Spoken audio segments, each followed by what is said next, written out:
ഇന്നത്തെ നമ്മുടെ വീഡിയോയിലേക്ക് എല്ലാവർക്കും സ്വാഗതം. ആദ്യം തന്നെ എല്ലാവർക്കും ഉത്രാട ദിനാശംസകൾ നേരുകയാണ് കേട്ടോ.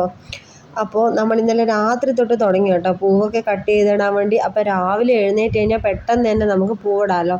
എല്ലാ വീട്ടിലും ഇങ്ങനെ ആയിരിക്കും, തലേന്ന് ഒരുക്കിയിട്ടായിരിക്കുമല്ലോ പിറ്റേന്ന് നമ്മൾ പൂവിടുക. അപ്പോൾ നമ്മൾ മെയിനായിട്ട് ഓറഞ്ചും ചെട്ടിയും മല്ലികപ്പൂവും പിന്നെ നമ്മുടെ വെള്ളപ്പൂവ് ചെണ്ടുമല്ലി ഇതൊക്കെയാണ് നമ്മൾ മെയിനായിട്ട് വാങ്ങിച്ച പൂക്കൾ. അപ്പോൾ അതൊക്കെ കട്ട് ചെയ്തിടുന്ന മഞ്ഞപ്പൂവുണ്ട്, അതെല്ലാം കൂടി നമ്മൾ കട്ട് ചെയ്തിട്ട് ഇങ്ങനെ ഇടുകയെന്ന്.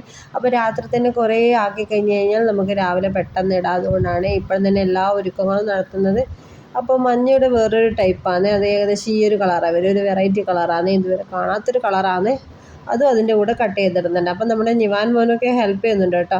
അങ്ങനെ നമ്മളെല്ലാം കട്ട് ചെയ്ത് വെച്ച് ഒരു ഭാഗത്ത് അത് സെറ്റാക്കി വെച്ചിട്ടുണ്ട്. ഇനി രാവിലെ അത് എടുത്ത് നമുക്ക് കളം വരച്ച് പെട്ടെന്ന് ഇടുകയല്ലേ വേണ്ടു. എല്ലാ കളറും അവിടെ നിരത്തി വെച്ചിട്ടുണ്ട്. അപ്പോൾ നേരം പരവരാ കൊടുത്തു കേട്ടോ. അതിന് നമ്മൾ നിലമൊക്കെ തുടച്ച് നമ്മുടെ പൂക്കൾ ഒരുക്കണം. അതിനുവേണ്ടി നമ്മൾ നിലമൊക്കെ തുടക്കാൻ വേണ്ടി പോയെന്ന്. അതിനിടയിൽ ഞാൻ പൂക്കളൊക്കെ ഒന്ന് കാണിച്ചെന്നേ ഉള്ളൂ. അപ്പോൾ എല്ലാവരുടെയും വീട്ടിൽ ഓണപ്പൂക്കളൊക്കെ എവിടം വരെയായി കാര്യങ്ങൾ ഒന്ന് കമൻറ്റ് ചെയ്യാം കേട്ടോ. എന്താണ് കാര്യങ്ങളൊക്കെ എവിടം വരെ ആയി എന്നൊക്കെ പറയാം കേട്ടോ. അപ്പോൾ നമ്മൾ പൂക്കൾ ഒരുക്കാൻ പോവുന്നേ, ഏകദേശം ഇതാ ഇട്ടിട്ട് തുടങ്ങുകയെന്ന്.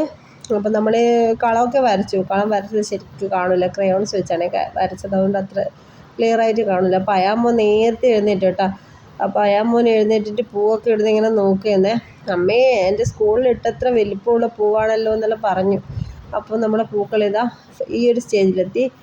അപ്പോൾ ഓരോരോ ഘട്ടം ഘട്ടമായിട്ട് എടുക്കാമെന്ന് വിചാരിച്ചു. അപ്പോൾ നിവാൻ മോനും അയാൻ മോനും ഭയങ്കര ഹെൽപ്പാണ്. വീഡിയോ എടുക്കുമ്പോഴൊക്കെ അവർക്ക് വിടണമെന്ന് ഭയങ്കര വാശി.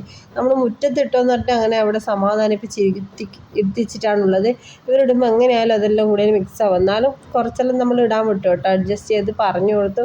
അതിൻ്റെ ഉള്ളിൽ പുറത്ത് പോകരുത് എന്നെല്ലാം പറഞ്ഞിട്ട് അങ്ങനെ രണ്ടുപേരും കൂടി കുറച്ച് അങ്ങോട്ടും ഇങ്ങോട്ടും ഒരു ഒന്നുള്ളായിട്ട് രണ്ടുപേരും പൂക്കൾ ഇട്ടുകൊണ്ടിരിക്കുന്നത്. ഈ പൂക്കളിൽ കൂടുതലായിട്ട് നല്ല ഹൈലൈറ്റ് ആയിട്ടുള്ള പൂവ് ആ റോസ് പൂവാണ്. കാണുമ്പോൾ തന്നെ നല്ല അട്രാക്ഷൻ ഇല്ലേ. അപ്പോൾ നമ്മളെ പൂക്കൾ ഇതാ ഏകദേശം ഈ സ്റ്റേജിലെത്തി കേട്ടോ. ഞാൻ ഓരോരോ സ്റ്റേജായിട്ട് എടുക്കുന്നതാണ്. ഫൈനൽ സ്റ്റേജ് ലാസ്റ്റ് കാണിച്ചു തരാം. അങ്ങനെ നമ്മൾ പിന്നെ മഞ്ഞയാണ് ലാസ്റ്റിൽ വെക്കുന്നതിന്. മഞ്ഞ കഴിഞ്ഞിട്ട് നമ്മളൊരു റെഡ് റോസ് പൂവും കൂടി അതിൻ്റെ ബോർഡർ പോലെ ആക്കി കൊടുക്കാമെന്ന് വിചാരിക്കുന്നു. അങ്ങനെയാണ് പൂവിടാൻ ഉദ്ദേശിക്കുന്നത്. ഇനി ഈ പൂക്കളിട്ട പരിപാടിയെല്ലാം കഴിഞ്ഞിട്ട് വേണം കിച്ചണിലേക്ക് പോയിട്ട് ഉച്ചക്കത്തെ പരിപാടിയും രാവിലത്തെ പരിപാടിയും ഒക്കെ ബ്രേക്ക്ഫാസ്റ്റും കാര്യങ്ങളൊക്കെ ഉണ്ടാക്കാൻ വേണ്ടി. അപ്പോൾ ബ്രേക്ക്ഫാസ്റ്റ് ഉണ്ടാക്കുന്നതൊന്നും എടുക്കാനില്ല, അത് രാവിലെ ഉണ്ടാക്കി കഴിഞ്ഞു കേട്ടോ. ഇപ്പോൾ ഉച്ചക്കത്തെ ചിക്കൻ കഴുകി വൃത്തിയാക്കിയിട്ട് മുളകും മഞ്ഞളും ഉപ്പും കുരുമുളകൊക്കെ ഇട്ട് നല്ലപോലെ ഒന്ന് സെറ്റാക്കി വെക്കണം.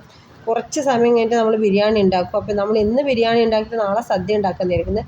പിള്ളേർക്കൊക്കെ ഫേവറേറ്റ് ബിരിയാണി കേട്ടോ. അപ്പോൾ ബിരിയാണി ആയതുകൊണ്ട് പെട്ടെന്ന് തന്നെ കാര്യങ്ങൾ കഴിയുകയും ചെയ്യും. നാളെ കുറച്ച് പണിയുണ്ടാവും, സദ്യയിൽ എല്ലാ വിഭവങ്ങളും ഒരുക്കുന്നുണ്ട്. അപ്പോൾ 4 ലെഗ് പീസൊക്കെ വാങ്ങിച്ചു. അപ്പോൾ അതൊക്കെ ഇങ്ങനെ വിറക്കി സെറ്റാക്കി വെച്ചിട്ടുണ്ട്. പിള്ളേർക്ക് ലെഗ് പീസ് നിർബന്ധമാണ്. പിന്നെ നമ്മുടെ പിള്ളേരെ കൊണ്ട് മുണ്ടൊക്കെ ഉടുപ്പിച്ചിട്ടൊരു ഫോട്ടോ വീഡിയോ എടുക്കാമെന്ന് വെച്ചിട്ട് എല്ലാവരും മുണ്ടുടിപ്പിച്ച് സെറ്റാക്കി ഇട്ടിട്ടുണ്ട്. അപ്പോൾ നാളെ നമ്മൾ ഇവരുടെ അടിപൊളി ഫോട്ടോസ് എല്ലാം പോസ്റ്റ് ചെയ്യാം കേട്ടോ. അപ്പോൾ നമ്മുടെ അയാമോന് ദേഷ്യം വന്നിട്ടുണ്ട്. മുണ്ടിച്ചിരി നീളം കുറഞ്ഞു പോയെന്ന് പറഞ്ഞാൽ ആ സൈഡിൽ ഇങ്ങനെ അവരുടെ കൂടെ ഫോട്ടോ എടുക്കാൻ നിൽക്കാതെ ഇങ്ങനെ മാറി നിന്നിട്ടുണ്ട്.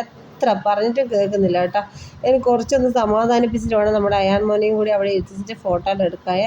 അവർ ദേഷ്യം വന്നു കഴിഞ്ഞാൽ കുറച്ച് വാശിയാണ് കേട്ടോ, അത്ര പറഞ്ഞാലും അനുസരിക്കില്ല. അപ്പോൾ അങ്ങനെ അവരുടെയൊക്കെ ഫോട്ടോസൊക്കെ എടുത്ത് ഏകയും പാർവണ അയാൻ നിവാൻ എല്ലാം എടുത്തു.